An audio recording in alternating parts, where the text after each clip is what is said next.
ಎಲ್ಲರಿಗೂ ನಮಸ್ಕಾರ. ಇವತ್ತಿನ ವಿಡಿಯೋದಲ್ಲಿ ನಾನು ಈ ಮೆಂತೆ ಗಂಜಿ ವಿಡಿಯೋವನ್ನು ಮಾಡಿ ತೋರಿಸಲಿಕ್ಕಿದ್ದೇನೆ. ಈ ಆಷಾಢ ಮಾಸದಲ್ಲಿ ನಾವು ಈ ಹಾಲೆ ಮರದ ಕೆತ್ತೆಯ ಕಷಾಯವನ್ನು ಕುಡಿದ ನಂತರ ಅದರಿಂದ ಉಂಟಾಗುವಂತಹ ಈ ಉಷ್ಣಾಂಶವನ್ನು ನಿವಾರಣೆ ಮಾಡಲಿಕ್ಕೆ ಈ ಮೆಂತೆಯಿಂದ ತಯಾರಿಸಿದ ಗಂಜಿಯನ್ನು ಸೇವಿಸುವಂತಹ ಒಂದು ರೂಢಿ ಇದೆ. ಆ ಕಷಾಯದಿಂದ ಉಂಟಾಗಿರುವಂತಹ ಉಷ್ಣಾಂಶವನ್ನು ಈ ಮೆಂತೆಯ ಗಂಜಿ ಬ್ಯಾಲೆನ್ಸ್ ಮಾಡ್ತದೆ. ಇವಾಗ ಯಾವ ರೀತಿಯಾಗಿ ಆ ಮೆಂತೆ ಗಂಜಿ ತಯಾರಿಸಿದೆ ಅಂತೇಳಿ ಇವತ್ತಿನ ವಿಡಿಯೋದಲ್ಲಿ ನಾವು ನೋಡಿಕೊಂಡು ಬರೋಣ. ನೋಡಿ, ನಾನಿಲ್ಲಿ 1 ಲೋಟ ಆಗುವಷ್ಟು ಬೆಳ್ತಿಗೆ ಅಕ್ಕಿಯನ್ನು ಒಂದು 2 ರಿಂದ 3 ಗಂಟೆ ಕಾಲ ನೀರಿನಲ್ಲಿ ನೆನೆ ಹಾಕಿದ್ದೆ. ನೋಡಿ, ಈ ಲೋಟದಲ್ಲಿ ತಗೊಂಡಿರುವಂಥದ್ದು. ನೋಡಿ, ಇದರಲ್ಲಿ ಒಂದು 4 ಟೀ ಸ್ಪೂನ್ ಆಗುವಷ್ಟು ಮೆಂತೆಯನ್ನು ಕೂಡ ನೆನೆ ಹಾಕಿದ್ದೆ. ಮೆಂತೆಯನ್ನು ನೆನೆ ಹಾಕಿದರೆ ನಮಗೆ ಸ್ವಲ್ಪ ಬೇಗ ಬೇಯೋದಕ್ಕೆ ಅನುಕೂಲ ಆಗ್ತದೆ. ಇವಾಗ ನಾವು ಇದನ್ನೆಲ್ಲವನ್ನು ನೀರಿನಿಂದ ಬಸಿದುಕೊಂಡು ಒಟ್ಟಿಗೆ ಬೇಯಿಸಿಕೊಳ್ಬೇಕು.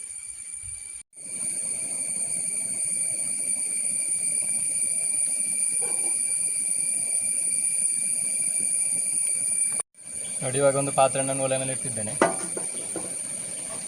ಇವಾಗ ಅದಕ್ಕೆ 2 ಲೋಟ ಆಗುವಷ್ಟು ನೀರನ್ನು ಹಾಕಿದ್ದೇನೆ.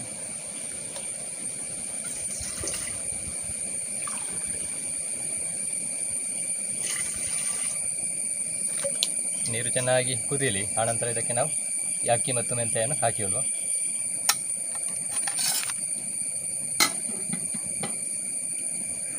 ನೋಡಿ, ಇವಾಗ ಇದರಲ್ಲಿ ಅರ್ಧ ಹೋಲಾಗುವಷ್ಟು ತೆಂಗಿನಕಾಯಿ ತುರಿಯನ್ನು ತಗೊಂಡಿದ್ದೇನೆ. ಇವಾಗ ಇದನ್ನು ನಾವು ಮಿಕ್ಸಿ ಜಾರಿಗೆ ಹಾಕಿ ಗ್ರೈಂಡ್ ಮಾಡಿ ಇದರ ಹಾಲು ತಗೊಳ್ಬೇಕು. ಇವಾಗ ಇದನ್ನು ಮಿಕ್ಸಿ ಜಾರಿಗೆ ಹಾಕಿಕೊಳ್ಳುವ.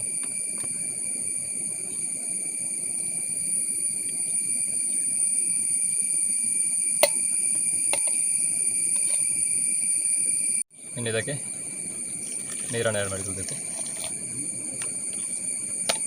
ಇವಾಗ ಇದನ್ನು ಮಚ್ಚಲವನ್ನು ಮುಚ್ಚಿ ಗ್ರೈಂಡ್ ಮಾಡಿಕೊಳ್ಳುವ. ನೋಡಿ, ಇವಾಗ ನೀರು ಬಿಸಿಯಾಗಿದೆ. ಇವಾಗ ನಾನು ಅಕ್ಕಿ ಮತ್ತು ಮೆಂತೆಯನ್ನು ಒಟ್ಟಿಗೆ ಹಾಕಿ ಬೇಯಿಸಿಕೊಳ್ತಿದ್ದೇನೆ.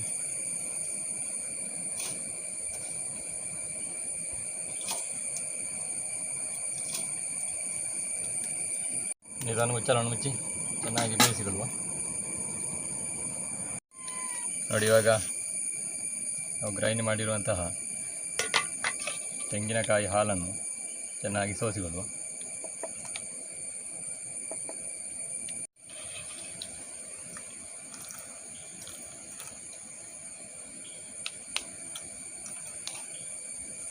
ತೆಂಗಿನಕಾಯಿಯ ಫಸ್ಟ್ ಹಾಲು ತೆಗೆದಾಗಿದೆ. ಇವಾಗ ನಾವು ಇವಾಗ ಇದನ್ನು ಮಿಕ್ಸಿ ಜಾರಿಗೆ ಹಾಕಿಕೊಂಡು ಇವಾಗ ಸೆಕೆಂಡ್ ಹಾಲು ತೆಗಿಬೇಕು.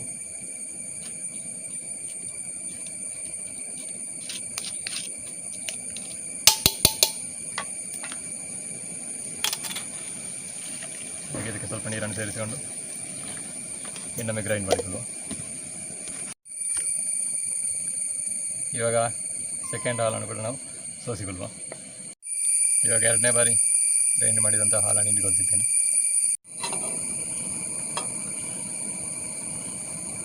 ನೋಡಿ, ಇವಾಗ ಈ ಅಕ್ಕಿ ನಮಗೆ ಒಂದು ಅರ್ಧ ಭಾಗಷ್ಟು ಬೆಂದಿದೆ. ಇವಾಗ ನಾವು 2ನೇ ಬಾರಿ ತೆಗೆದಿರುವಂತಹ ತೆಂಗಿನಕಾಯಿ ಹಾಲನ್ನು ಇದಕ್ಕೆ ಹಾಕಿಕೊಳ್ಳಬೇಕು.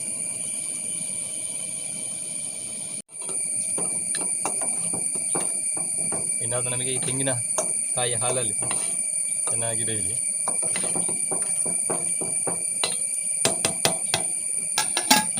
ಮುಚ್ಚಳವನ್ನು ಮುಚ್ಚಿ ಅದನ್ನು ಬೇಯಿಸಿಕೊಳ್ಳುವ. ನೋಡಿ, ಇವಾಗ ನಮ್ಮ ಮೆಂತೆ ಗಂಜಿ ಬೆಂದಿದೆ. ಇವಾಗ ನಾವು ಮೊದಲು ತೆಗೆದಿರುವಂಥ ತೆಂಗಿನಕಾಯಿ ಹಾಲನ್ನು ಕೂಡ ಇದಕ್ಕೆ ಸೇರಿಸಿಕೊಳ್ಳುವ.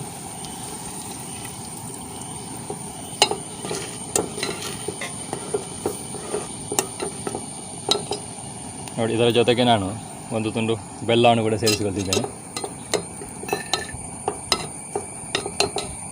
ಅದೇ ರೀತಿ ಚಿಟಿಕೆ ಉಪ್ಪು.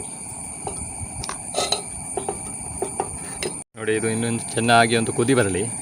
ಆನಂತರ ನಾವು ಇದನ್ನು ಒಲೆಯಿಂದ ಕೆಳಗೆ ಇಳಿಸಿಕೊಳ್ಳುವ. ಈ ಇವಾಗ ಇದು ಚೆನ್ನಾಗಿ ಕುದೀತಾ ಇದೆ ನೋಡಿ. ನೋಡಿ ಇವಾಗ ಅನ್ನ ಕೂಡ ಚೆನ್ನಾಗಿ ಬೆಂದಿದೆ. ತೆಂಗಿನಕಾಯಿ ಹಾಲಿನ ಹಸಿ ವಾಸನೆ ಎಲ್ಲ ಹೋಗಿದೆ ನೋಡಿ. ಇದನ್ನು ಒಳ್ಳೆಯಿಂದ ಕೆಳಗಿಳಿಸಿಕೊಳ್ಳುವ. ನೋಡಿ ನಮ್ಮ ಆರ್ಟಿ ಸ್ಪೆಷಲ್ ಮೆಂತೆ ಗಂಜಿ ತಯಾರಾಗಿದೆ. ನೋಡಿ ನಮ್ಮ ಮೆಂತೆ ಗಂಜಿ ತಯಾರಾಗಿದೆ. ಇದು ಈ ಮೆಂತೆ ನಮ್ಮ ಶರೀರಕ್ಕೆ ತಂಪನ್ನು ನೀಡುತ್ತದೆ.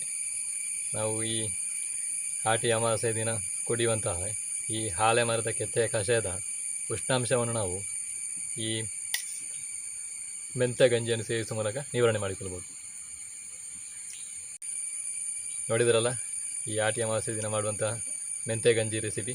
ನಿಮಗೆ ಈ ವಿಡಿಯೋ ಇಷ್ಟ ಆಗಿದ್ದರೆ ವಿಡಿಯೋಗೊಂದು ಲೈಕ್ ಮಾಡಿ, ಶೇರ್ ಮಾಡಿ, ನಿಮ್ಮ ಅನಿಸಿಕೆ ಅಭಿಪ್ರಾಯ ಕಮೆಂಟ್ ಮಾಡಿ ಅಂತ ಹೇಳುತ್ತಾ ಇವತ್ತಿನ ವಿಡಿಯೋವನ್ನು ನಾನು ಇಲ್ಲಿಗೆ ಕೊನೆಗೊಳಿಸ್ತಿದ್ದೇನೆ. ಮುಂದೆ ಇದೇ ರೀತಿಯ ರೆಸಿಪಿ ವಿಡಿಯೋದೊಂದಿಗೆ ನಿಮ್ಮೆಲ್ಲರನ್ನು ಭೇಟಿ ಮಾಡುತ್ತೇನೆ ಅಂತ ಹೇಳ್ತಾ ಅಲ್ಲಿವರೆಗೆಲ್ಲರಿಗೂ ನಮಸ್ಕಾರ.